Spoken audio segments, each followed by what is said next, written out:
So, hello everyone, welcome to the Gateway classes. My name is Mahendra Singh Tomar and I am taking your subject of BTech first year, that is Mechanical Engineering. और previous lecture में हम लोगों ने elastic constants के derivation derive किए थे, जो कि एग्जामिनेशन के पॉइंट ऑफ व्यू से काफी इंपॉर्टेंट है। तो आप लोग उनकी प्रैक्टिस कर लीजिएगा, डेरिवेशंस को डिराइव कर लीजिएगा अगर अभी तक आप लोगों ने डिराइव नहीं करे हैं तो। चलिए, आज के इस लेक्चर में हम लोग देखने वाले हैं stress strain diagram. Stress strain diagram बनाएंगे डक्टाइल मटेरियल के लिए यानी कि माइल्ड स्टील के लिए, दूसरा ब्रिटल मटेरियल के लिए यानी कास्ट आयरन के लिए। तो एग्जामिनेशन के पॉइंट ऑफ व्यू से अगर देखें तो ये टॉपिक जो है बहुत ही छोटा सा टॉपिक है, सिंपल टॉपिक है, आसान है, ठीक है। और एग्जाम में कई बार पूछा जाता है, रिपीट होता है बार बार। आप किसी भी यूनिवर्सिटी में पढ़ रहे हो, अगर ये टॉपिक आपके सिलेबस में है तो आपके यूनिवर्सिटी एग्जाम में बार बार ये पूछा जाता है, ठीक है। तो बहुत ज्यादा इंपॉर्टेंट है आज का ये टॉपिक, आज का ये लेक्चर। और लास्ट में हम लोग पढ़ रहे होंगे इसके फैक्टर ऑफ सेफ्टी क्या होता है, एफओएस, क्यों हम फैक्टर ऑफ सेफ्टी यूज करते हैं, पीवाईक्यूज हम साथ ही साथ डिस्कस करते रहते हैं। चलिए, रही बात नोट्स की, स्टूडेंट्स लगातार नोट्स की बात करते हैं। नोट्स कहाँ पे मिलेंगे तो मैं बता देता हूँ, इस सब्जेक्ट के कंप्लीट नोट्स आपको टेलीग्राम चैनल और जो हमारा एप्लीकेशन है गेटवे क्लासेस का, वहां पर फ्री ऑफ कॉस्ट आपको ये मिल जाएंगे। तो गेटवे क्लासेस का एप्लीकेशन आप डाउनलोड कर सकते हैं, वीडियो के डिस्क्रिप्शन में आपको लिंक मिल जाएगा। यूनिट कंप्लीट होने वाली है, इसके बाद एक और लेक्चर आएगा इस यूनिट का। कंबाइंड यूनिट के, पूरी यूनिट के नोट्स एक साथ आपको मिल रहे होंगे।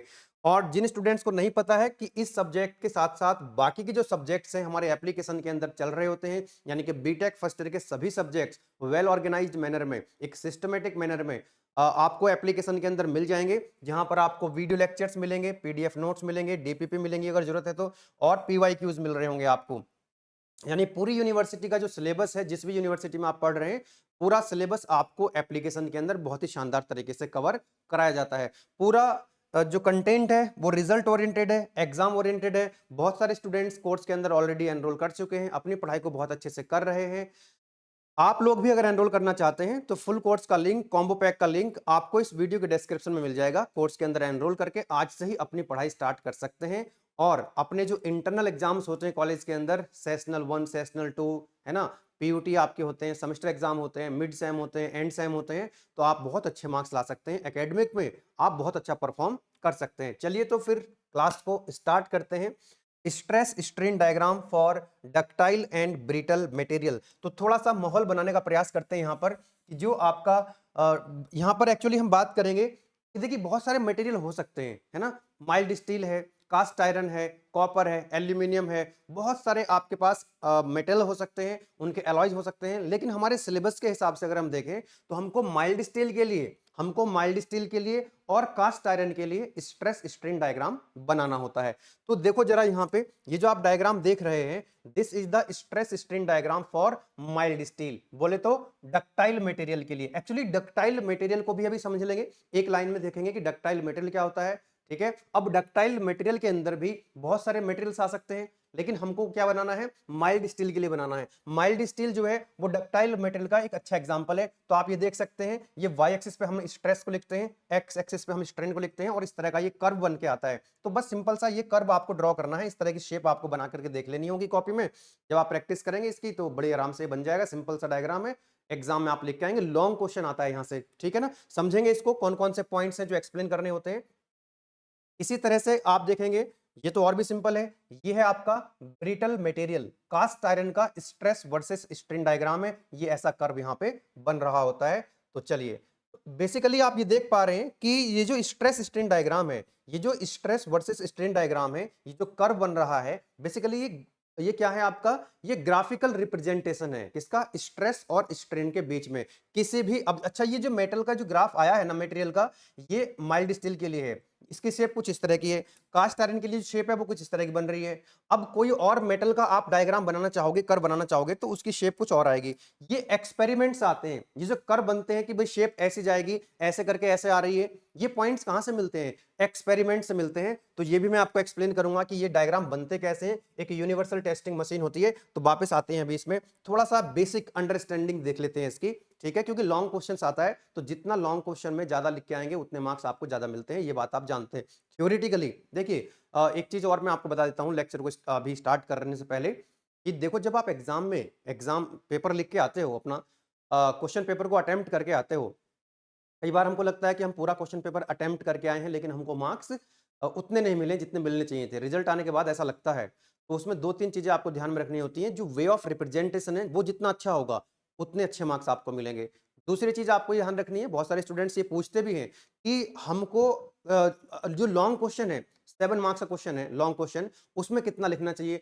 2 मार्क्स का क्वेश्चन है, उसमें कितना लिखना चाहिए? तो ऑब्वियस सी बात है कि अगर 2 मार्क्स का क्वेश्चन है, तो उसमें कंटेंट कम ही लिखोगे, भले ही आपको बहुत ज़्यादा आता हो। भले ही मान लिया आप जो स्ट्रेस स्ट्रेन डायग्राम है, ये 7 मार्क्स में पूछ लिया उसने, या उसने एग्जामिनर ने पूछ लिया आपको 2 मार्क्स में, तब क्या करोगे? तो डायग्राम को ड्रॉ कर दो और उसके जो बेसिक पॉइंट्स है उतने लिख करके छोड़ दो। मतलब एक पेज में, आधे पेज में आपको 2 मार्क्स का जो क्वेश्चन है उसका आंसर कर देना चाहिए, है ना? कुछ ऐसे भी पॉइंट्स होते हैं, मतलब कुछ क्वेश्चन ऐसे भी होते हैं जिनका 3-4 लाइन में ही, 2-3 लाइन में ही आंसर लिखा जा सकता है। तो उसको मतलब टू द पॉइंट लिखना है आपको, टू द पॉइंट्स लिखना है, मेन पॉइंट्स लिखने होते हैं। किसमें? 2 मार्क्स के क्वेश्चन में, शॉर्ट क्वेश्चन में। अगर लॉन्ग क्वेश्चन आएगा तो उसको डिटेल में लिख के आएंगे। अब सवाल ये बनता है कि सर लॉन्ग क्वेश्चन तो है, उसमें कितने पेजेस लिखने चाहिए? तो ये सवाल बिल्कुल इलॉजिकल बनता है। देखो, कितने क्वेश्चन लिखने चाहिए, कितने पेपर, कितनी जो पेजेस हैं वो भरने चाहिए, लॉन्ग क्वेश्चन में डिपेंड करता है। अगर मान लो लॉन्ग क्वेश्चन न्यूमेरिकल है, तो न्यूमेरिकल में तो आधे पेज में आए, या 1 पेज में आए, या 2 पेज में आए, या 3 पेज में आए, उतना ही आपको करना पड़ेगा। एक न्यूमेरिकल पूछ लिया आपसे 7 मार्क्स का, 1 पेज में ही उसका जो है सॉल्यूशन हो गया, तो 1 पेज में ही छोड़ दीजिए उसको, क्यों 3 पेज कहां से भरोगे उसमें न्यूमेरिकल में? अब मान लीजिए कोई डेरिवेशन है, डेरिवेशन पूछ लिया आपसे, अब वो हो सकता है 4 पेज में खत्म हो रहा हो आपका डेरिवेशन, 5 पेज भी लग सकते हैं उसमें। कुछ डेरिवेशन ऐसे भी हो सकते हैं, कुछ डेरिवेशन ऐसे भी होंगे वो आपके 1 पेज में ही आ जाएंगे, तो 1 पेज में खत्म कर दीजिए। तो डेरिवेशन और न्यूमेरिकल में लॉन्ग क्वेश्चन अगर आपसे पूछा गया है, तो उसमें नंबर ऑफ पेजेस का कुछ फिक्स नहीं होता है, जितने में वो पूरा हो रहा है उतने में आप कर दीजिए। हाँ, थियोरेटिकल क्वेश्चन अगर है, उसमें आप ये कह सकते हो कि कितने पेजेस भरने चाहिए, तो उसमें आपको 3, साढ़े 3, ढाई, 3, साढ़े 3 इस तरह कम से कम लिखना चाहिए। मतलब 3.5 आप मान लीजिए, एवरेज मान लीजिए 3 पेजेस आपको कम से कम लिखने चाहिए। 4 पेजेस भी लिख सकते हैं, कोई दिक्कत वाली बात नहीं है। ठीक है, 3 से 4 पेजेस आपको लिखने चाहिए अगर थियोरेटिकल क्वेश्चन है और लॉन्ग क्वेश्चन में पूछा गया आपसे। डेरिवेशन, न्यूमेरिकल, लॉन्ग क्वेश्चन में पूछा गया आपसे, तो वो जितने पेजेस में आ रहा है, 1 में आ रहा है 1 में करो, 2 में आ रहा है 2 में करो, 5 में आ रहा है तो उसको 5 में कंप्लीट करो। चलिए वापस आ जाते हैं। तो ये पॉइंट्स आप लोग ध्यान रखेंगे ताकि आपका जो रिजल्ट है, जब आप एग्जाम में बैठे, एग्जाम हॉल में बैठे अपना एग्जाम लिख रहे हो, तो कुछ ये बेसिक पॉइंट्स होते हैं, आपको ध्यान में रखने चाहिए। चलो आ जाओ, जैसे कि आपको मैंने बताया कि स्ट्रेस स्ट्रेन डायग्राम जो होता है, that is the graphical representation, that is the graphical representation of the relationship between stress and strain. हम स्ट्रेस और स्ट्रेन में ही तो डायग्राम बना रहे हैं, तो वो ग्राफिकल रिप्रेजेंटेशन है स्ट्रेस और स्ट्रेन के बीच में। अब वो किसका, स्ट्रेस स्ट्रेन का जो कर्व बनेगा वो किसका बनेगा? वो मटेरियल का बनेगा। वो डक्टाइल मटेरियल हो सकता है, वो ब्रिटल मटेरियल हो सकता है। तो ये जो क्या बताता है आपको, वो एक एक्सपेरिमेंट करते हैं उस मेटल पे और हमको उस मटेरियल के बिहेवियर के बारे में पता लगता है कि वो मटेरियल कब फेल हो रहा है, कितनी देर के बाद फेल हो रहा है, कौन कौन से पॉइंट्स उसमें आ रहे हैं, यील्डिंग हो रही है कि नहीं हो रही है, हर चीज आपको समझ में आ जाएगी। ध्यान दीजिएगा यहाँ पे कि ductile and brittle materials have the different stress strain behaviour. जैसा कि मैंने आपको बताया कि ये किसका है, डक्टाइल मटेरियल का है, ये किसके लिए है, ये ब्रिटल मटेरियल के लिए है। तो शेप जो है कर्व की जो शेप है, कर्व जो है वो अलग अलग तरीके से आपको देखने के लिए मिलेगा, अलग अलग मटेरियल के लिए। तो बेसिकली हम यहां पर बात करने वाले हैं किसकी, डक्टाइल मटेरियल की और ब्रिटल मटेरियल की। तो एक एक लाइन में अगर हम ये समझ लें कि डक्टाइल मटेरियल क्या होता है, ब्रिटल मटेरियल क्या होता है, तो ठीक रहेगा। आप लोगों ने 11th में मेटल की कुछ मैकेनिकल प्रॉपर्टीज पढ़ी होंगी, जैसे स्ट्रेंथ क्या होता है, स्ट्रेस क्या होता है। उसमें से एक प्रॉपर्टी आती है डक्टिलिटी और दूसरी आती है ब्रिटलनेस। तो देखो जरा डक्टिलिटी होती क्या है, डक्टिलिटी क्या होती है, डक्टाइल मटेरियल्स क्या होते हैं। जैसे मान लीजिए ये कोई मेटल है, ये कोई मटेरियल है, इस पर अगर मैं टेंसाइल फोर्स लगाऊं, इसको मैं खींचना स्टार्ट कर दूं, अगर ये वायर में कन्वर्ट हो जाती है, ये तार में कन्वर्ट हो जाती है, इसकी लेंथ बढ़ती चली जाती है लगातार, तो ये कैसा मटेरियल है, ये डक्टाइल मटेरियल है। और इसके अंदर जो प्रॉपर्टी है जिसकी वजह से जो वायर बन रहा है, जो तार बन रहा है, दैट इज डक्टिलिटी। आपने पढ़ा होगा कि ductility is the property of material by virtue of which the metal can be drawn in the form of wire under the action of tensile force. अगर हम किसी मटेरियल पर टेंसाइल फोर्स लगाएं, उसको खींचें, तो वायर में, तार में कन्वर्ट हो जाती है, तो उस प्रॉपर्टी को हम बोलते हैं डक्टिलिटी। और उस मटेरियल को बोलते हैं जिसके अंदर डक्टिलिटी होती है, क्या, डक्टाइल मटेरियल। क्या बोलते हैं, डक्टाइल मटेरियल। तो ये हम जब फोर्स लगाते हैं तो डिफॉर्म हो जाते हैं। तो एक लाइन में लिख सकते हो कि डक्टाइल मटेरियल्स वो मटेरियल्स होते हैं जो कैपेबल होते हैं undergoing plastic deformation. Plastic deformation मतलब वो खिंच जाते हैं, उसका तार बन जाता है, उसके अंदर डिफॉर्मेशन आ जाते हैं।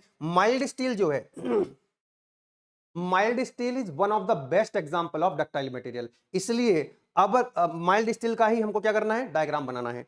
नेक्स्ट आता है आपका ब्रिटल मटेरियल। ब्रिटल मटेरियल का मतलब होता है कि जब आप किसी मेटल मटेरियल पे टेंसाइल फोर्स लगाते हो तो वो खिंचता नहीं है बल्कि फ्रैक्चर हो जाता है, टूट जाता है। जैसे एक चौक है, जो आप बोर्ड पे चौक से लिखते हो, तो चौक को अगर ऐसे खींचोगे तो वो खींचेगी नहीं, वो खींचेगी नहीं, वो टूट जाएगी, वो फ्रैक्चर हो जाएगी। तो उस प्रॉपर्टी को हम बोलते हैं ब्रिटलनेस। और जिन मटेरियल्स के अंदर वो ब्रिटलनेस वाली प्रॉपर्टी होती है उसको बोलते हैं ब्रिटल मटेरियल। अगर हम मेटल की बात करें तो कास्ट आयरन जो है बेस्ट एग्जांपल है किसका, ब्रिटल मटेरियल का। तो in case of brittle materials no appreciable deformation, इसमें डिफॉर्मेशन ही नहीं होते हैं। ये क्या होगा, ये तार नहीं बनेगा, उसको खिंचेगा ही नहीं, खिंचाव नहीं आएगा, उसमें डिफॉर्मेशन ही नहीं होगा। वो क्या हो जाएगा, फ्रैक्चर हो जाएगा, वो टूट जाएगा। ठीक है, आ जाओ जरा। तो मेरे ख्याल से एक बेसिक अंडरस्टैंडिंग आपको दी गई यहाँ पे।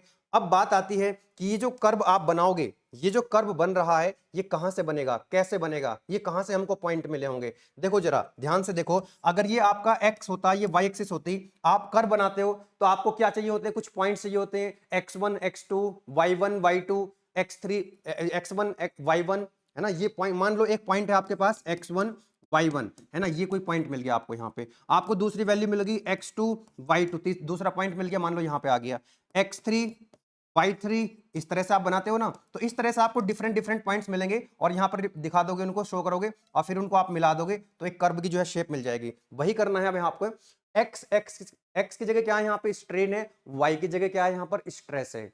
तो यहाँ पर आपको जो पॉइंट चाहिए होंगे वो स्ट्रेस और स्ट्रेन के पॉइंट चाहिए होंगे, एप्सिलॉन 1 सिग्मा 1 एप्सिलॉन 2 सिग्मा 2, इस तरह से। तो पॉइंट्स ऐसे ऐसे आएंगे, वो ऐसे ऐसे आएंगे और उनको हम मिला देंगे तो कुछ इस तरह की कर्व हमको मिल जाएगा। अब ये पॉइंट्स आएंगे कहां से, ये आएंगे बेटा एक्सपेरिमेंट से, ये आएंगे बेटा एक्सपेरिमेंट से। तो डायग्राम तो आपको यही बनाना है, लेकिन थोड़ा सा अंडरस्टैंडिंग के लिए मैं ये आपको बता देता हूं कि ये डायग्राम बनते कहां से हैं। ठीक है, तो ये बनते हैं एक्सपेरिमेंट से। क्या करना है आपको, एक यूटीएफ मशीन लेनी होती है। ये पहले मैकेनिकल फर्स्ट ईयर में प्रैक्टिकल हुआ करता था इसका, इस मशीन पे एक्सपेरिमेंट करते थे स्टूडेंट्स, लेकिन फिलहाल ये अब सिलेबस में यूटीएम मशीन जो है एकेटीयू में नहीं है, बाकी यूनिवर्सिटी में ये हो सकती है। तो यूनिवर्सल टेस्टिंग मशीन ये नाम होता है।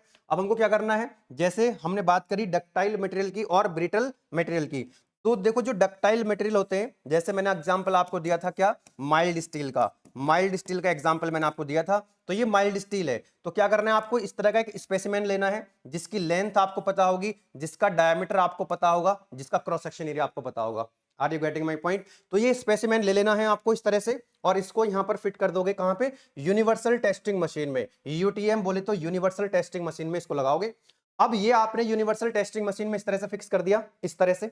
अब मशीन क्या करेगी, ये मशीन इसके ऊपर लोड अप्लाई करेगी, मतलब लोड लगाएगी, है ना, इसको खींचेगी, इस पर टेंसाइल फोर्स लगाएगी। अब जब इस पर टेंसाइल फोर्स लगाएगी तो क्या खिंचाव आएगा इसमें, यस और नो, यस और नो। लोड कौन लगाएगा, यूनिवर्सल टेस्टिंग मशीन। तो क्या स्ट्रेस आपको पता होगी, P अपॉन ए, अरे बोलो यस और नो। इसका एरिया तो आपको पहले से ही पता है, क्रॉस सेक्शन एरिया। जिस माइल्ड स्टील का स्पेसिमेन लिया आपने, उसका एरिया, उसकी लेंथ आपको ऑलरेडी पता है, बोलो यस और नो। एरिया पता है ऑलरेडी, बिल्कुल सही बात है। तो स्ट्रेस मिल जाएगी आपको P अपॉन ए। ये P कहां से मिल रहा होगा, जैसे आपने लिया P1, एक लोड लगाया इस यूटीएम से, P1 अपॉन एरिया, तो आपको सिग्मा 1 मिल जाएगा, बोले यस और नो। फिर आप ग्रेजुअली इंक्रीज करते जाओगे, मशीन की हेल्प से लोड आपने इंक्रीज किया, लोड कितना कर दिया आपने, P2 कर दिया, एरिया उतना ही रहेगा, ओरिजिनल एरिया। तो ये हो गया आपका सिग्मा 2। तो सिग्मा 1 सिग्मा 2, इस तरह से लोड इंक्रीज करते चले जाओगे, एरिया पहले से पता है आपको, अलग अलग पॉइंट मिलते चले जाएंगे, sigma 1 sigma 2 sigma 3, like that. इसी तरह से आपको क्या पता है, आपको क्या चाहिए होता है, आपको तो स्ट्रेस स्ट्रेन डायग्राम बनाना है ना, स्ट्रेस स्ट्रेन डायग्राम। आपको सिग्मा 1 आपको ये चाहिए, आपको चाहिए एप्सिलॉन 1 सिग्मा 1 एप्सिलॉन 2 सिग्मा 2। तो सिग्मा 1 सिग्मा 2 सिग्मा 3, इस तरह से आपको बहुत सारे पॉइंट्स मिल जाएंगे। अब ये कहां से मिलेगा आपको, स्ट्रेन। अरे बेटा स्ट्रेन क्या बताया था मैंने कल आपको, change in length upon original length. इसकी लेंथ ऑलरेडी पता होती है हमको स्पेसिमेन की। और रही बात इसकी, देखो एप्सिलॉन 1 कहां से मिलेगा आपको, इस डेल्टा L1, ये क्या है, चेंज इन लेंथ। जब हमने इतना लोड लगाया, तो जब हमने इसके ऊपर लोड लगाया होगा स्पेसिमेन के ऊपर, तो इसकी लेंथ बढ़ी होगी। अब वो कितनी बढ़ी होगी, डेल्टा L1, तो यहां से हमको एप्सिलॉन 1 मिल जाएगा, बोलो यस और नो। अब L तो ऑलरेडी पता है, इसकी लेंथ कितनी भाई जिस पे एक्सपेरिमेंट कर रहे हो लेंथ पता है, लेकिन डेल्टा एल कहां से आएगा कि कितनी लेंथ इंक्रीज हुई, हमने इतना लोड लगाया तो बताओ कितना इंक्रीज हो गई लेंथ। तो वो यहां से एक्सटेंसोमीटर लगा रहता है, यहां पे एक डिवाइस लगी रहती है एक्सटेंसोमीटर, वो डेल्टा एल यहां से मेजर कर लेती है। ये मशीन से पता लग जाएगा, इस मशीन से पता लग जाएगा आपको कि कितना लोड लग रहा है और उसके करस्पॉन्डिंग कितना डिफॉर्मेशन यानी कितनी लेंथ में चेंज आ रहा है। तो इस तरह से आपको ये सारे पॉइंट्स मिलते चले जाएंगे, है ना। P1 के करस्पॉन्डिंग ये आ जाएगा, P2 करस्पॉन्डिंग लेंथ बढ़ती चली जाएगी। तो फाइनली आप देखेंगे कि इससे हम इस मशीन से हम लोड तब तक लगाते रहेंगे, इंक्रीज करते जाएंगे, इंक्रीज करते जाएंगे, इंक्रीज करते जाएंगे, जब तक ये फ्रैक्चर ना हो जाए। तो आप देख सकते हैं यहां पर आपको दिखाई दे रहा होगा, तो इसकी लेंथ जब लगातार इंक्रीज करोगे, इस तरह से फोर्स लगाते ही रहोगे इसके ऊपर, तो क्या होगी, इसकी लेंथ इंक्रीज होगी और यहां पर फाइनली क्या होगा, देख सकते हैं इसका डायमीटर जो है ना वो डिक्रीज होने लगता है, नेक फॉर्मेशन होने लगता है, यहां पे इसका डायमीटर नेक फॉर्मेशन होने लगता है, कम होने लगता है और फाइनली क्या होगा, ये फ्रैक्चर हो जाएगा। फाइनली क्या होगा, ये फ्रैक्चर हो जाएगा। तो जब तक ये फ्रैक्चर नहीं हो जाता तब तक हम यूनिवर्सल टेस्टिंग मशीन में लोड को इंक्रीज करते रहते हैं, इंक्रीज करते रहते हैं। तो जब तक ये फेल ना हो जाए, जब तक फ्रैक्चर ना हो जाए, तब तक हम लोड बढ़ाते रहते हैं। So this is for ductile material, बोले तो माइल्ड स्टील।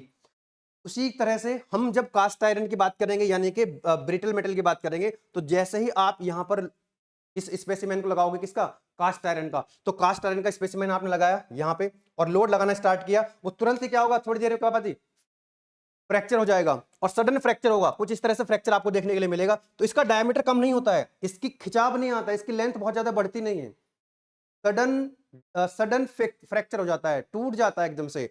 तो ये है आपका ब्रिटल मटेरियल। आप देख सकते हैं जैसे आप लोड लगाते जाओगे, लोड बढ़ा रहे हो, तो देखो यहाँ पर नेक फॉर्मेशन हो रहा है, ये नेक फॉर्मेशन हो रहा है और फाइनली यहाँ पर जो है फ्रैक्चर हो जाएगा। तो इस तरह से लेंथ बढ़ती हुई दिखाई देगी, नेक फॉर्मेशन होता हुआ दिखाई देगा, डिफॉर्मेशन हो रहे होंगे किसके अंदर, माइल्ड स्टील के अंदर, जबकि ब्रिटल मटेरियल के अंदर, कास्ट आयरन के अंदर ऐसा नहीं होता है। आई होप कि ये बेसिक अंडरस्टैंडिंग आपको मिल गई होगी। अब आ जाते हैं हम यहाँ पे, तो बात समझ में आ गई। ये आपको एग्जाम में लिख के आना है, ये आपको डायग्राम बनाना है। क्वेश्चन आएगा, draw the stress strain diagram for ductile and brittle material, या फिर नाम से भी आ सकता है draw the stress strain diagram, या कर्व बोल सकता है डायग्राम की जगह, draw stress strain curve for mild steel and cast iron. तो ये माइल्ड स्टील का डायग्राम है, कहां से मिलता है बेटा, ये कहां से मिला, it is obtained from experiment. कहां पे एक्सपेरिमेंट किया, यूनिवर्सल टेस्टिंग मशीन यूटीएम पे किया, ठीक है। तो ये कर्व आपको सीधा सीधा बना देना है, अब ये सीधा सीधा कर्व आपको बना देना है। ये स्लाइड तो मैंने थोड़ा सा बेसिक अंडरस्टैंडिंग के लिए बताया आपको कि बेसिकली चीजें आई कहां से हैं। अब आ जाओ, अब ये लॉन्ग क्वेश्चन जब आपसे पूछेगा, लॉन्ग क्वेश्चन जब आपसे ये पूछेगा, तो इसमें कौन कौन से पॉइंट्स हैं जो एक्सप्लेन करने हैं। तो सबसे पहले तो डायग्राम बना दीजिएगा, प्रॉपर शेप होनी चाहिए इसकी, और stress strain diagram for ductile material, mild steel का ये डायग्राम है। अब देखना जरा ध्यान से, the stress strain curve for ductile material have the following characteristics. इसकी कौन कौन सी फीचर्स होते हैं, कौन कौन सी कैरेक्टरिस्टिक्स होती हैं। तो यहां पर आप ध्यान दीजिएगा, कैरेक्टरिस्टिक्स जो है यहां पर लिखेंगे हम, यहां पर आएगा आपका ये जीरो या ओ से लेकर के ए तक, तो ये पॉइंट ए होगा, उसके बाद पॉइंट बी आएगा, पॉइंट सी आएगा, यहां पर आप ध्यान दीजिएगा, अभी एक्सप्लेन करेंगे। ये होगा पॉइंट डी, ये पॉइंट ई हो जाएगा आपका यहाँ पे, और यहां पर हो जाएगा fracture F, breaking point.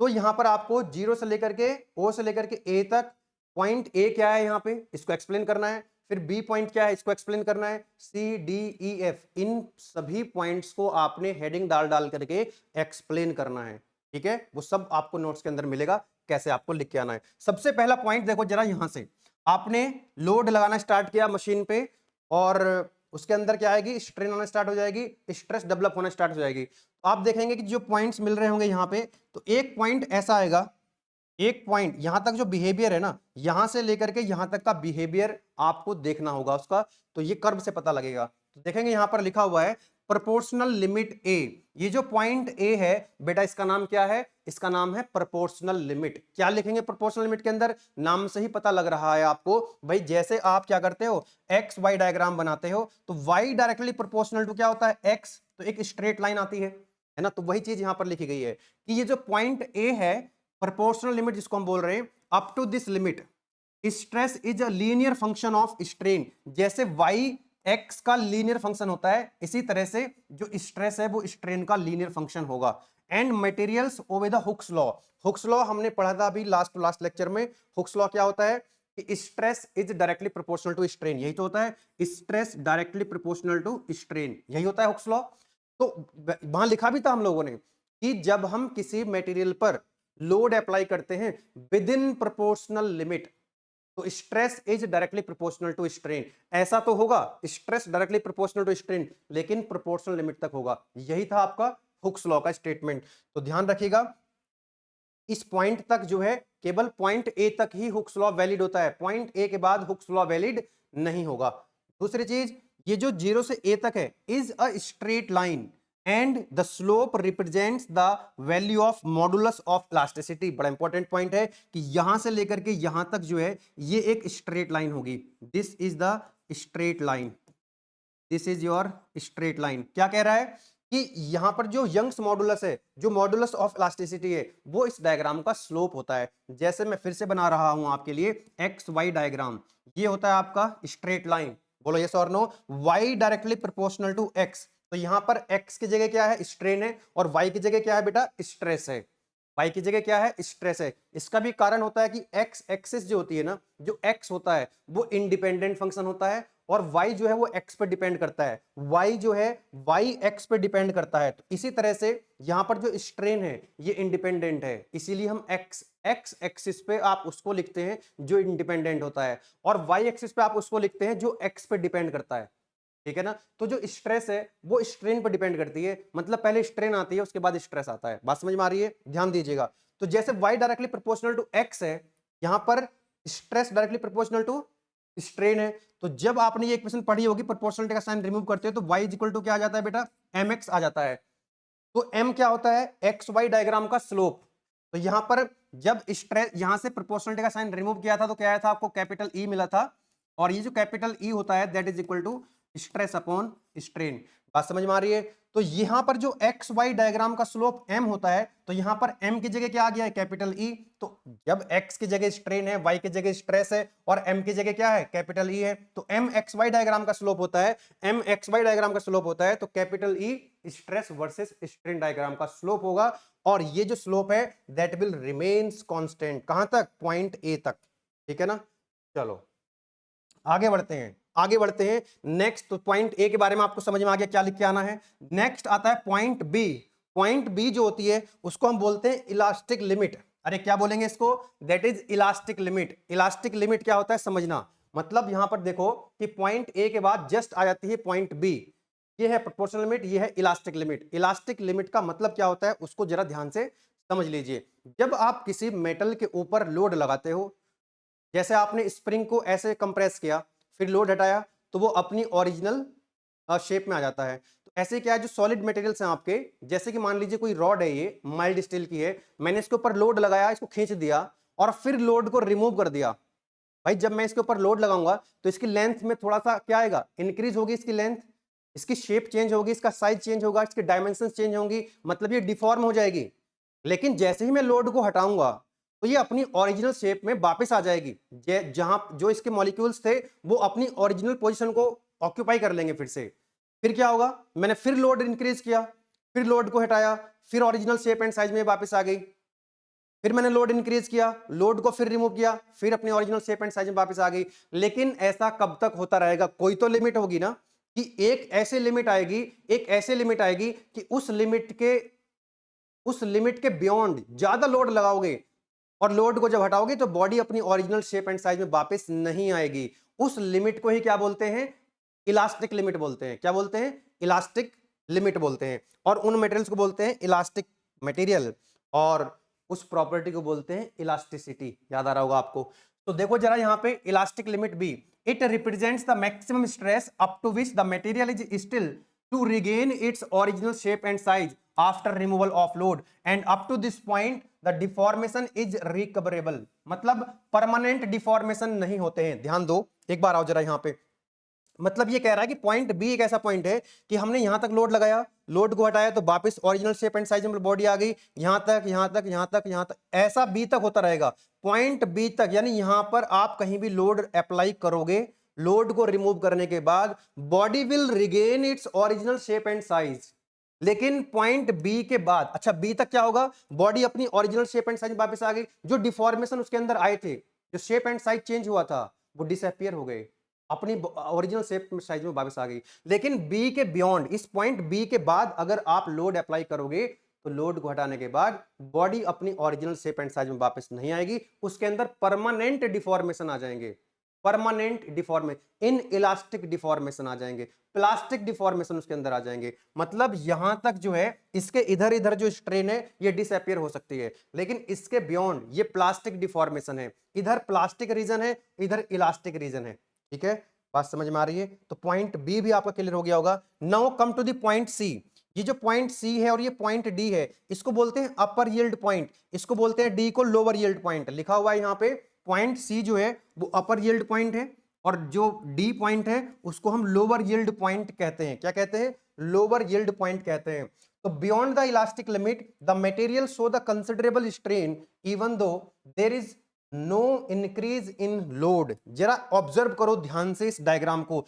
Point सी के बाद देखो क्या हो रहा है। देखो यहां से आप गए पॉइंट ए तक, बी तक और सी तक, तो जब यहां से जीरो से आप सी तक जा रहे हो तो स्ट्रेन बढ़ रही है, स्ट्रेस बढ़ रही है। मतलब जब आप लोड लगा रहे हो तो उसके अंदर स्ट्रेन आ रही है, स्ट्रेस भी डेवलप हो रही है। देखो जरा ध्यान से, यहां से जीरो से सी तक स्ट्रेन भी बढ़ रही है, स्ट्रेस बढ़ रही है। लेकिन सी से डी तक ऑब्जर्व करो, सी से डी तक ऑब्जर्व करो तो स्ट्रेस नहीं बढ़ रही है, स्ट्रेस तो बल्कि गिर रही है, यहां पे घट रही है, जबकि स्ट्रेन बढ़ रही है। सी से डी तक स्ट्रेन बढ़ रही है लेकिन स्ट्रेस नहीं बढ़ रही है। ऑब्जर्व किया आपने? ऑब्जर्व किया आपने? स्ट्रेन तो बढ़ रही है, उसकी लेंथ तो बढ़ रही है लेकिन स्ट्रेस नहीं बढ़ रही है। अगर लोड नहीं भी लगाओगे तब भी उसकी जो लेंथ है वो इंक्रीज होती चली जाएगी। तो जब तक ऐसा होता है, जब तक ऐसा हो रहा है कि भाई स्ट्रेस नहीं बढ़ रही है, स्ट्रेस घट रही है और स्ट्रेन बढ़ रही है, तो जहां से ऐसा होना स्टार्ट होता है उसको बोलते हैं अपर यील्ड पॉइंट। और जहां तक ऐसा होता रहता है ना, जहां पर ऐसा होना बंद हो जाता है उसको बोलते हैं लोअर यील्ड पॉइंट। और इस फिनोमिना को हम बोल रहे होते हैं यील्डिंग फिनोमिना। क्या बोलते हैं इसको? यील्डिंग। क्या बोलते हैं इसको? यील्डिंग। ठीक है ना? तो पॉइंट सी पर यील्डिंग स्टार्ट होती है, पॉइंट डी पर यील्डिंग खत्म हो जाती है। इस फिनोमिना को हम बोलते हैं यील्डिंग। तो जब यील्डिंग हो रही होती है सी से डी तक तो स्ट्रेस घट रही होती है जबकि स्ट्रेन बढ़ रही होती है इस पोर्शन के अंदर। लेकिन जैसे ही डी पॉइंट तक मटेरियल पहुंचता है तो डी के बाद क्या होता है, जो मेटल है वो हार्ड हो जाता है, यानी वो फिर से जो है स्ट्रेस को डेवलप करने लग जाता है और मैक्सिमम स्ट्रेस तक ले जाने के लिए फिर से लोड को इंक्रीज करना पड़ता है। तो डी से लेकर के ई तक जो पॉइंट आप देख रहे हैं, पॉइंट ई को बोलते हैं अल्टीमेट स्ट्रेस पॉइंट। क्या बोलते हैं इसको हम लोग? इसको बोलते हैं अल्टीमेट स्ट्रेस पॉइंट। और आप देख सकते हैं पॉइंट ई के करस्पॉन्डिंग जो है वो स्ट्रेस मैक्सिमम है। क्या वो स्ट्रेस कितनी है? वो स्ट्रेस मैक्सिमम है। इस पूरे कर्व में अगर आप देखें तो पॉइंट ई एक ऐसा पॉइंट है जहां पर स्ट्रेस मैक्सिमम है। इसी पॉइंट को हम बोलते हैं अल्टीमेट स्ट्रेस पॉइंट। वही चीज यहां पर लिखी गई होगी, अल्टीमेट स्ट्रेस पॉइंट। देखो ultimate stress point E, after yielding has taken place, yielding हो गई सी से डी तक, the material becomes hard, material hard हो जाएगा, फिर से उसके अंदर स्ट्रेस डेवलप होनी स्टार्ट हो जाएगी। अब क्या करना है हमको? Increase in load is required. अब लोड को इंक्रीज करना पड़ेगा to take the material to its maximum stress, उसको मैक्सिमम स्ट्रेस तक ले जाने के लिए। The point E represents the maximum stress of this curve and this point is known as ultimate stress point. क्या बोल रहे हैं हम इसको? Ultimate stress point. आपने इसको यहां पर बोल दिया है। यस, बात समझ में आ गई। तो पॉइंट ई जो है वो अल्टीमेट स्ट्रेस पॉइंट है। इस पॉइंट के करस्पॉन्डिंग जो स्ट्रेस होगी दैट इज मैक्सिमम। एक पॉइंट बच गया लास्ट में आपका F.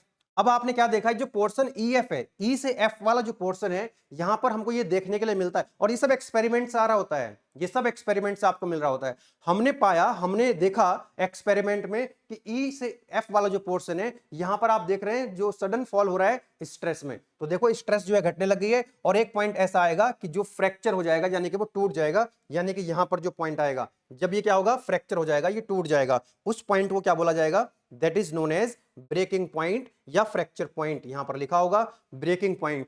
In portion E F there is a falling off in the load, यानी कि स्ट्रेस जो है वो कम हो रही है from the maximum until the fracture. Maximum से कहां पर? आपने देखा मैक्सिमम तो ये था, मैक्सिमम से कहां तक? फ्रैक्चर तक। अब इसको क्या बोलोगे? जो पॉइंट एफ है, the point F is known as fracture और breaking point and the corresponding stress is called the breaking stress. कह रहा है कि इसके करस्पॉन्डिंग जो स्ट्रेस है यहां पे, ये जो स्ट्रेस है वो ब्रेकिंग स्ट्रेस कहलाएगी या फ्रैक्चर स्ट्रेस कहलाएगी। आई होप कि ये डायग्राम आपको समझ आ गया होगा, लॉन्ग क्वेश्चन यहां से पूछा जाएगा तो पूरा शानदार तरीके से डायग्राम बना के एक एक पॉइंट को हेडिंग डाल डाल के लिख करके आएंगे, और कम से कम 2 पेन का यूज करेंगे, ब्लू एंड ब्लैक। बहुत सारे स्टूडेंट्स को हम देखते हैं जो है वो एक ही पेन उठाते हैं, उसी से एकदम किल्लम काटी करके जो है मतलब कर देते हैं, बोले कि हमने तो पूरा पेपर अटेम्प्ट कर दिया, 70 में से 70 का करके आए हैं लेकिन नंबर हमारे 35 आए हैं। What is the reason? The way of representation should be little bit good. ठीक है ना, आगे चलते हैं। तो लॉन्ग क्वेश्चन में जब ये क्वेश्चन आता है आपका डक्टाइल मटेरियल के लिए, तो साथ ही साथ आपसे ये भी पूछ लेता है, क्वेश्चन पूरा कैसे आएगा, draw stress strain diagram for ductile and brittle material. तो डक्टाइल के लिए तो हम बना चुके हैं, और ब्रिटल के लिए ये है, तो इसके लिए भी एक पेज आपका भर जाएगा। तो स्ट्रेस वर्सेस स्ट्रेन, ध्यान दीजिएगा। अब हम बात कर रहे हैं ब्रिटल मटेरियल की, और ब्रिटल मटेरियल में किसका बनाना है, कास्ट आयरन का। तो for brittle material like cast iron, no appreciable deformation is obtained and the failure occurs without yielding। yielding से पहले ही यहां पर ब्रेकिंग पॉइंट आ जाता है। मैंने क्या बोला था आपको, जैसे चौक होती है, चौक पे आप टेंसाइल फोर्स लगाओगे तो फ्रैक्चर हो जाएगा, उसमें कोई यील्डिंग नहीं होगी, उसमें डिफॉर्मेशन आपको देखने के लिए बहुत ज्यादा नहीं मिलेंगे।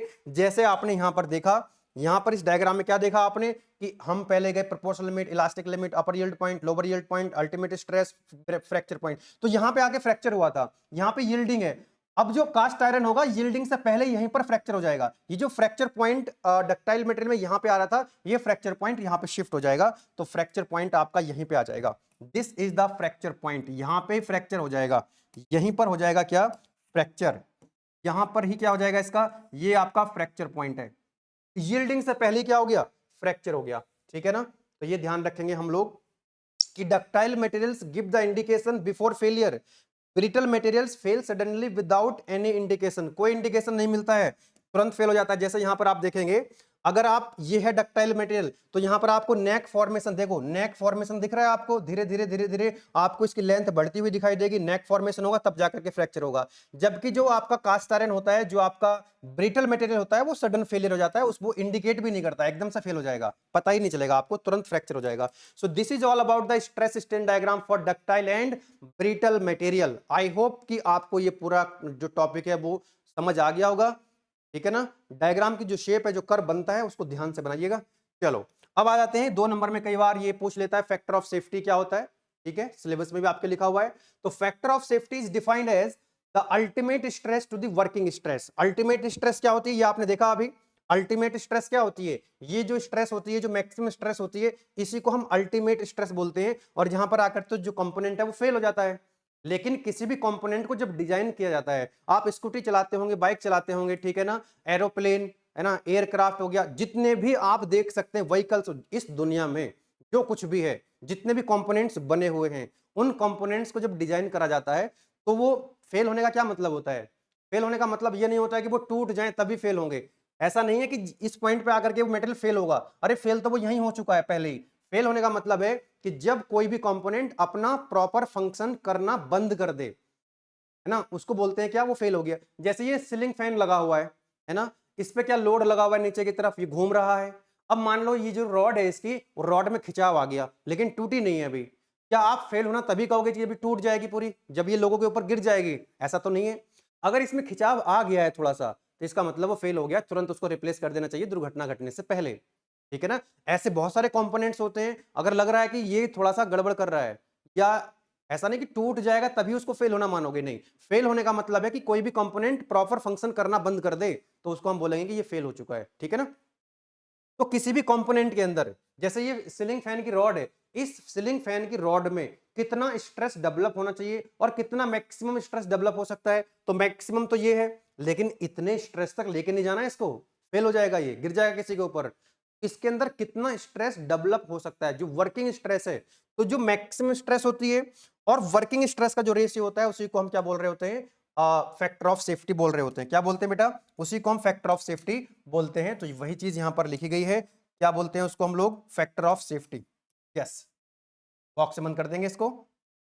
देखो, ultimate stress upon working stress का जो रेशियो है, वो फैक्टर ऑफ सेफ्टी कहलाता है। हमेशा याद रखिएगा कि अल्टीमेट स्ट्रेस से कम होगी आपकी जो वर्किंग स्ट्रेस है, क्योंकि किसी भी कंपोनेंट के अंदर जो वर्किंग स्ट्रेस है, या जो स्ट्रेस आप अलाउ कर रहे हो, फेल नहीं होना चाहिए कंपोनेंट, अलाउएबल स्ट्रेस भी लिख सकते हैं। वर्किंग स्ट्रेस को हम अलाउ, कितनी स्ट्रेस अलाउ है उसके अंदर डेवलप हो जाए, अलाउएबल स्ट्रेस। ठीक है ना, तो हमेशा ध्यान रखेंगे अल्टीमेट स्ट्रेस की वैल्यू हमेशा क्या रहेगी, इससे ज्यादा रहेगी। इसलिए लिख दिया कि फॉर सेफ डिजाइन, डिजाइन अगर सेफ रखना है, फेल होने से बचाना है, तो factor of safety must be greater than 1।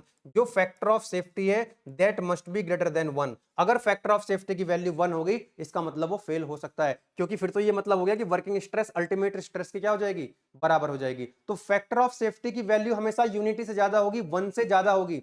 अब फैक्टर ऑफ सेफ्टी की 1 से ज्यादा तो होगी, लेकिन वो क्या 2 होगी या 2.5 होगी या 3 होगी या 1.5 होगी, वो कितनी होगी, ये इस बात पर डिपेंड करेगा कि जो कंपोनेंट है जिसको आप डिजाइन कर रहे हो, वो कंपोनेंट यूज कहां पे हो रहा है, उसके एप्लीकेशंस कहां पे हैं, वो किस मटेरियल का बना हुआ है, उस पर लोडिंग कंडीशंस कैसी हैं, क्या लोड कांस्टेंट है या फ्लक्चुएट हो रहा है, क्योंकि अलग अलग सिचुएशंस होती हैं, अलग अलग कंडीशंस होती हैं, तो लोडिंग कंडीशंस क्या है, तो फैक्टर ऑफ सेफ्टी कितनी होगी, ये इस बात पर डिपेंड करेगा। लिख दिया how much factor of safety is required depends on, किस बात पर डिपेंड करेगा कि मटेरियल की प्रॉपर्टीज क्या है, जो मटेरियल हम यूज कर रहे हैं वो कौन सा मटेरियल है, डिजाइन कैसा है उसका, लोडिंग कंडीशंस क्या है, कितना लोड लगा हुआ है, किस तरह का लोड लगा हुआ है ना।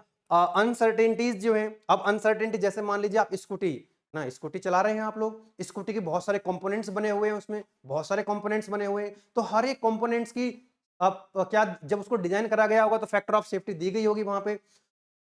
अब कहने के लिए तो स्कूटी जो है या जो बाइक है वो टू व्हीलर्स, दो लोगों के लिए बनाई गई है, लेकिन आप तो देखते हैं दो की जगह तीन चार पांच पांच लोगों भी हमने बैठे, आपने भी देखे होंगे बैठे हुए। तो वो अनसर्टेनिटी है कि हो सकता है कि जो स्कूटी एक बनाई गई कंपनी के द्वारा वो टू सीटर है, उस पर दो लोगों को बैठना चाहिए, लेकिन जीवन में हो सकता है कि केवल उस पर एक ही व्यक्ति बैठा हो पूरी लाइफ में, उस स्कूटी की जो लाइफ रही होगी, हो सकता है कि दो लोगों से ज्यादा कभी ना बैठे हो, लेकिन ऐसा भी हो सकता है कि एक टाइम ऐसा भी आया होगा कि उस पर तीन चार लोग बैठे होंगे। तो वो क्या है, अनसर्टेनिटी है। उन अनसर्टेनिटीज को अवॉइड, मतलब उन अनसर्टेनिटी की वजह से कुछ दिक्कत ना हो जाए, कुछ दुर्घटना ना घट जाए, उनको ध्यान में रखते हुए हमको ध्यान रखना पड़ता है कि फैक्टर ऑफ सेफ्टी कितनी प्रोवाइड करानी चाहिए। ठीक है, तो जितनी ज्यादा फैक्टर ऑफ सेफ्टी कराओगे उतनी ज्यादा सेफ्टी रहेगी। यस और नो। तो बेसिकली फैक्टर ऑफ सेफ्टी हम क्यों प्रोवाइड करा रहे हैं, फैक्टर ऑफ सेफ्टी ये रिजर्व अमाउंट ऑफ स्ट्रेंथ होता है, किसी भी कंपोनेंट को डिजाइन जब हम करते हैं एक्स्ट्रा स्ट्रेंथ उसके अंदर डाल रहे होते हैं, एक्स्ट्रा स्ट्रेंथ उसके अंदर डाल रहे होते हैं। ठीक है ना। तो अब आप मुझे एक बात बताना, एप्लीकेशंस कहां पे है, इस बात पे भी डिपेंड करेगा। जैसे एग्जांपल मैंने दिया यहां पे कि सिविल इंजीनियरिंग के जो स्ट्रक्चर्स होते हैं, जैसे ब्रिजेस होते हैं, पुल होते हैं, बिल्डिंग्स होती हैं, उसमें जो फैक्टर ऑफ सेफ्टी होती है वो 1.5 से 2 के बीच में होती है। अब आप देखते हैं कई बार पुल गिर जाते हैं, तो उसमें जो स्ट्रेंथ दी गई है वो स्ट्रेंथ प्रॉपर नहीं दी गई है, मतलब क्या हुआ कि उसमें फैक्टर ऑफ सेफ्टी का ध्यान नहीं रखा गया है। ठीक है ना, इसलिए पुल गिर जाते हैं। बहुत सारे जो मतलब पार्ट्स होते हैं वो बहुत जल्दी डैमेज हो जाते हैं, बहुत जल्दी फ्रैक्चर हो जाते हैं, इसका मतलब फैक्टर ऑफ सेफ्टी का ध्यान नहीं रखा गया है। ठीक है। अब जैसे एरोस्पेस के अंदर न्यूक्लियर इंजीनियरिंग हो गया, इन इस तरह के जो एप्लीकेशंस होते हैं वहां पर फैक्टर ऑफ सेफ्टी जो है वो ज्यादा दी जाती है ना, 3 से 4 के बीच में दी जाती है। अब मान लो कोई लड़ाकू विमान है ना, फाइटर प्लेन है, अब फाइटर प्लेन में आपको क्या ध्यान रखना है कि फैक्टर ऑफ सेफ्टी ज्यादा होनी चाहिए, फैक्टर ऑफ सेफ्टी ज्यादा होनी चाहिए। ठीक है, पनडुब्बी है, लड़ाकू पनडुब्बी है, तो उसमें फैक्टर ऑफ सेफ्टी क्या है, ज्यादा होनी चाहिए। क्योंकि एक बात और ध्यान रखना कि फैक्टर ऑफ सेफ्टी आप बढ़ाते तो चले जाओगे, सेफ्टी बढ़ती चली जाएगी, लेकिन साथ ही साथ उसकी कॉस्ट भी बढ़ जाती है, साथ ही साथ इसकी कॉस्ट बढ़ जाती है। जैसे फॉर एग्जांपल, जैसे सॉरी ये जो सीलिंग फैन है आपका, जैसे कौन सा क्या आपका फैन लगा हुआ है, आपका फैन लगा हुआ है सीलिंग फैन। ठीक है, एक सीलिंग फैन का एग्जांपल ले लेते हैं। ये जो आप देख रहे हैं सीलिंग फैन लगा हुआ है, सीलिंग फैन लगा हुआ है इस तरह से, यहाँ पे एक सीलिंग फैन लगा हुआ है। अब ये जो इसका डायमीटर इस रॉड की अगर हम बात करें कि भाई जब ये रॉड डिजाइन करी गई होगी, सीलिंग फैन की जो रॉड है, जब आप इसको डिजाइन करेंगे तो इसका कुछ डायमीटर तो रहेगा, बोलो यस और नो। इसका कुछ तो डायमीटर रहा होगा, जब इंजीनियर ने इसको डिजाइन किया होगा कुछ तो डायमीटर डिसाइड किया होगा, बोलो यस और नो। एग्जाम्पल के तौर पे हम ऐसे ही मान लेते हैं कि मान लेते हैं कितना है, 15 सेंटीमीटर है, कितना है 15 सेंटीमीटर। तो जब आपने ये डिसाइड किया कि ये जो सीलिंग फैन की रॉड है इसका डायमीटर 15 सेंटीमीटर है, अगर आप चाहते हैं कि इसकी सेफ्टी बढ़ जाए तो इसका डायमीटर आप बढ़ा दोगे, यस इसका डायमीटर बढ़ जाएगा। आपने बोला इसका डायमीटर हमने 18 सेंटीमीटर कर दिया, जब आप इसका डायमीटर 18 सेंटीमीटर करेंगे तो क्या इसकी जो मटेरियल है वो ज्यादा लगेगा पहले से ज्यादा। जब आपने 15 सेंटीमीटर बनाया था तो कुछ मटेरियल लगा इसको बनाने में, मैन्युफैक्चरिंग करने में, आपने 18 सेंटीमीटर कर दिया, खुश हो गए कि हमने इसका डायमीटर बढ़ा दिया, लेकिन इसकी क्या हो गया, मटेरियल ज्यादा लगेगा तो कॉस्ट ज्यादा आएगी। तो क्या आएगी, कॉस्ट ज्यादा आएगी, बोलो यस और नो, कॉस्ट ज्यादा आ जाएगी। अब आपने क्या कर दिया, 15 सेंटीमीटर से कम कर दिया, तो मटेरियल कम लगेगा तो कॉस्ट कम आएगी। इसका मतलब ये हुआ कि फैक्टर ऑफ सेफ्टी जितना ज्यादा होगा कॉस्ट उतनी ज्यादा आएगी, कॉस्ट उतनी ज्यादा आएगी। इसलिए हम ये ध्यान रखते हैं कि ऐसे भी बहुत सारे कंपोनेंट्स होते हैं जहां पर अगर हम factor of safety come use करेंगे तो बहुत ज्यादा खतरा नहीं है। अगर मान लीजिए वो फेल हो गए कुछ कंपोनेंट, जैसे फर्नीचर है, ये मान लो एक चेयर रखी हुई है यहाँ पे, जब इस चेयर को बनाया गया होगा तो डिजाइन करते समय इसके अलग अलग कंपोनेंट्स के फैक्टर ऑफ सेफ्टी रखी गई होगी। मान लेते हैं कि फैक्टर ऑफ सेफ्टी कम हो गई, मान लो चेयर से इंसान थोड़ा बहुत इधर उधर गिर गया है ना, तो कम से कम जान तो नहीं जाएगी, कम से कम जान तो नहीं जाएगी। लेकिन मान लीजिए एक आपका जो प्लेन है, प्लेन में 100 200 250 300 500 लोग बैठ के जा रहे हैं, क्या उसके कंपोनेंट्स के साथ आप किसी भी कंपोनेंट्स के साथ कॉस्ट के साथ कंप्रोमाइज करोगे? नहीं। अब आप चेयर बना रहे हो, चेयर के साथ क्या कर सकते हो, थोड़ा सा कॉस्ट जो है कम करने के लिए थोड़ा सा फैक्टर ऑफ सेफ्टी कम कर सकते हो, कोई दिक्कत नहीं है। लेकिन ऐसे बहुत सारे एप्लीकेशंस हैं जहां पर आप फैक्टर ऑफ सेफ्टी के साथ कंप्रोमाइज नहीं कर सकते। फाइटर प्लेन के अंदर आपको जीतना इंपॉर्टेंट है, लड़ाई जीतना है, आपको युद्ध जीतना है, तो वहां पर आपकी कॉस्ट अगर ज्यादा आ जाएगी तो कोई दिक्कत नहीं है, ठीक है ना, कॉस्ट ज्यादा आ जाएगी तो कोई दिक्कत नहीं है, ठीक है। तो इस बात का ध्यान रखेंगे कि फैक्टर ऑफ सेफ्टी अगर ज्यादा यूज कर रहे हो तो कहीं ना कहीं कॉस्ट भी ज्यादा आ रही है। और अब देखो एक बात बताओ, अब आपने यहां पर फैक्टर ऑफ सेफ्टी तो बढ़ा दी, इस जो सीलिंग फैन है इसकी रॉड का डायमीटर बढ़ा दिया आपने कि फैक्टर ऑफ सेफ्टी बढ़ गई, लेकिन ऐसे कितने हजारों करोड़ों लाखों कितने दुनिया के अंदर कितने फैन लग रहे होंगे, तो हर एक की जो है रॉड की डायमीटर तो बढ़ा दिया आपने आंख मीच करके, लेकिन कॉस्ट आप सोचो मटेरियल कहां से आएगा, वो मटेरियल आएगा कहां से। इसलिए एक इंजीनियर का काम होता है कि जब भी हम कोई कंपोनेंट डिजाइन करें तो उसको ऑप्टिमाइज करें। ऑप्टिमाइज का मतलब है कि कम से कम फैक्टर ऑफ सेफ्टी भी देनी है, लेकिन फालतू की फैक्टर ऑफ सेफ्टी भी नहीं देनी है। उसमें पता लगा आप कैलकुलेशन ही नहीं कर रहे हो कि भाई जितना लोड है उसके हिसाब से ना उसको फैक्टर ऑफ सेफ्टी दोगे, आंख मीच के थोड़ी ना डायमीटर बढ़ा दोगे, कैलकुलेशन करोगे कितना लोड है, किस तरह का लोड लगा हुआ है, तो कितना जो है उसका रखना चाहिए, ठीक है ना। जैसे आप देखते होंगे पुरानी कार पुरानी बाइक आती थी, बहुत ज्यादा भारी भरकम हुआ करती थी, लेकिन अभी भी क्या है कि कहीं ना कहीं फैक्टर ऑफ सेफ्टी पहले से तो ज्यादा हो गई है, और जबकि जो उसके अंदर लोहा लगा हुआ है उसके अंदर जो मटेरियल लगा हुआ मटेरियल कम हो गया है। क्योंकि ऐसा हो सकता है क्योंकि कुछ कंपोनेंट्स के अंदर बिना बात के ज्यादा मटेरियल आपने लगा रखा था जबकि उतनी आवश्यकता वहां नहीं थी। तो वो सारी कैलकुलेशंस करने के बाद तब जो है कि भाई ये कंपोनेंट है इसमें फालतू मटेरियल लग रहा है बार बार, इसको कम करो, तो कॉस्ट कटिंग भी करना होता है, मतलब चीजों को ऑप्टिमाइज करना है। फैक्टर ऑफ सेफ्टी के साथ साथ हमको कॉस्ट का भी ध्यान रखना होता है। यही एक इंजीनियरिंग का बेसिक पर्पस होता है, इंजीनियरिंग का बेसिक पर्पस यही होता है, ठीक है जी। चलो आगे बढ़े, तो वो लास्ट लाइन में यहीं पे वो लिखा होगा कि फैक्टर ऑफ सेफ्टी जो है, फैक्टर ऑफ सेफ्टी ध्यान दीजिएगा, जो फैक्टर ऑफ सेफ्टी है जितनी ज्यादा करोगे, जितनी ज्यादा फैक्टर ऑफ सेफ्टी करोगे, जितनी ज्यादा फैक्टर ऑफ सेफ्टी बढ़ाओगे उतनी कॉस्ट ज्यादा आएगी। लिखा हुआ है as the factor of safety increases, factor of safety क्या होगी, इंक्रीज होगी, the cost of the product also increase, जो प्रोडक्ट है जो कंपोनेंट है उसकी कॉस्ट भी इंक्रीज होगी, therefore cost is also a considerable parameter.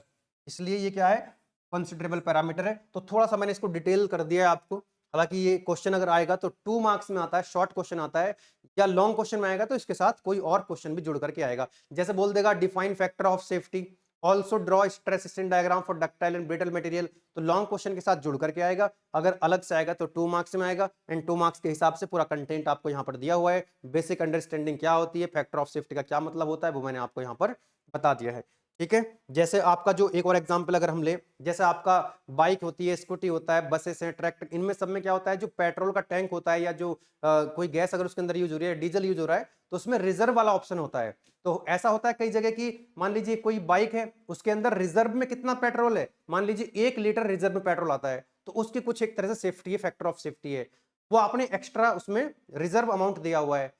कई जगह क्या होगा, 1 लीटर की जगह 2 लीटर होगा, अगर 1 लीटर की जगह आपने 2 लीटर कर दिया तो रिजर्व का अमाउंट क्या है, 2 लीटर हो गया, इसका मतलब सेफ्टी बढ़ गई, फैक्टर ऑफ सेफ्टी बढ़ गई। एक्स्ट्रा जो है आपने उसके अंदर जो डाल के रख रहे हो, दैट इज मतलब जो भी कंपोनेंट आप डिजाइन करते हो उसमें आपने कितना एक्स्ट्रा अमाउंट ऑफ स्ट्रेंथ डाला है। अगर स्कूटी पे 2 की जगह 3 लोग बैठ जाएं तब भी वो फेल नहीं होने चाहिए उसके कंपोनेंट्स, तब भी कंपोनेंट्स उसके फेल नहीं होने चाहिए। अगर फेल हो गए तो फिर आपकी जो है स्कूटी चलेगी नहीं, बाइक चलेगी नहीं, वो कंपनी जो है ठप हो जाएगी।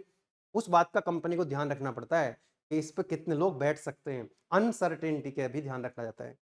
चलिए, तो बीटेक तो आज का जो लेक्चर है हमारा कंप्लीट होता है। जिन स्टूडेंट्स को जैसे कि मैंने पहले ही बताया था, जिनको नहीं पता उनको बता देता हूं कि बीटेक फर्स्ट ईयर के सभी सब्जेक्ट्स हमारे एप्लीकेशन के अंदर चल रहे हैं। कोर्स का लिंक आपको वीडियो के डिस्क्रिप्शन में मिल जाएगा, आप डाउनलोड कर लीजिए एप्लीकेशन और पढ़ना स्टार्ट कर दीजिए, कोर्स के अंदर एनरोल कर लीजिए। जब आप सेकेंड ईयर में आ जाएंगे तो बीटेक सेकेंड ईयर के अंदर, बीटेक थर्ड ईयर में आएंगे, बीटेक फाइनल ईयर में आएंगे, है ना, तो आपको सभी subjects combo pack, each and every subject आपको बेस्ट क्वालिटी का प्रोवाइड करते रहेंगे। वो सीएस आईटी ब्रांच हो, EC, EC allied, mechanical, electrical, कोई भी आपके ब्रांच है, सभी ब्रांचेस के लिए second year, third year, final year तक आपको कोर्सेस मिलते रहेंगे। एक्चुअली इसलिए मैं आपको ये बात बता रहा हूँ कि हमारे पास इस तरह की क्वेरीज, इस तरह के मैसेज व्हाट्सएप में, टेलीग्राम पे, यूट्यूब में भी कमेंट्स आते हैं, कॉल आती है कि सर बीटेक फर्स्ट ईयर में तो आप पढ़ा रहे हो, कोई दिक्कत नहीं, एकदम मजा आ रहा है पढ़ने में, अच्छे मार्क्स भी आ रहे हैं हमारे इंटरनल एग्जाम्स में।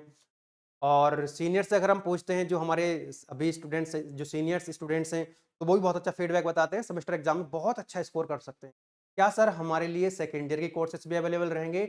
यस, 100% सिलेबस आपको सेकेंड ईयर का, थर्ड ईयर का, फाइनल ईयर का भी प्रोवाइड कराएंगे और बेस्ट क्वालिटी के साथ प्रोवाइड कराने का प्रयास करेंगे, लगातार क्वालिटी को इंप्रूव करने का प्रयास करेंगे। ठीक है, तो मिलेंगे फिर नेक्स्ट लेक्चर के अंदर। एक लेक्चर बचा हुआ है जिसके अंदर हम इलास्टिक कांस्टेंट्स के ऊपर कुछ न्यूमेरिकल प्रॉब्लम सॉल्व कर रहे होंगे और उसके बाद हमारी यूनिट नंबर 1 जो है वो कंप्लीट हो जाएगी। इसके कंबाइंड नोट्स एप्लीकेशन के अंदर free of cost, Telegram channel के अंदर भी फ्री ऑफ कॉस्ट आपको मिल जाएंगे। ठीक है, तो मिलते हैं फिर लास्ट वीडियो में यूनिट नंबर 1 की।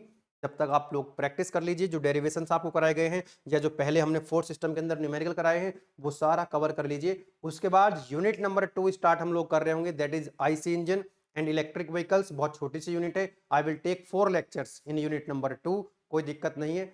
ओके, चलिए कोशिश करेंगे कि यूट्यूब पे लाइव रखें उसको। आप लोग टाइम बता दीजिएगा, यूट्यूब इसमें कमेंट्स कर दीजिएगा कि आपके लिए जो सुटेबल टाइम होता है लाइव का यूट्यूब में वो क्या होना चाहिए, 8 बजे, 8:30 बजे, 9 बजे, 9:30 बजे, है ना, इनमें से कोई जो टाइम सूट करता है आपको बताइएगा, then we will come live. Thank you and best of luck.